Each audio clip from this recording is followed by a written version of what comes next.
Ambience ഒക്കെ കൊള്ളാല്ലേ?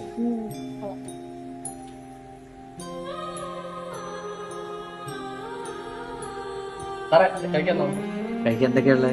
കഴിക്കാൻ അൽഫാം, ഷവായി, ഷവർമ, ബട്ടർ ചിക്കൻ, പൊറോട്ട. വിഷ്ണു, നീയാ? നിനക്കൊരു മാറ്റവും ഇല്ലേ? ഇപ്പോഴും ഈ ജോലി തന്നെയാണോ? ആരാ നീ? ഇതെന്റെ പഴയ എക്സ്, ഞാൻ പറഞ്ഞിട്ടില്ലേ?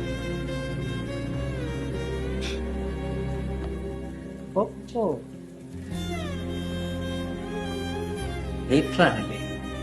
ജീവിക്കാനുള്ള വല്ലതും കിട്ടുമോ? ഞാൻ വേണമെങ്കിൽ എവിടെയെങ്കിലും കുറച്ചുകൂടെ നല്ല ജോലി ശരിയാക്കി തരാം.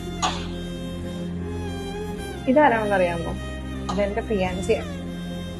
നിന്നെ പോലെ വെയിറ്റർ ഒന്നും അല്ല, ഗൾഫിലാ ജോലി. അതും 1,00,000 രൂപയ്ക്ക് പുറത്തുണ്ട് സാലറി. സാറേ ഇപ്പൊ കഴിക്കാൻ തോന്നാം.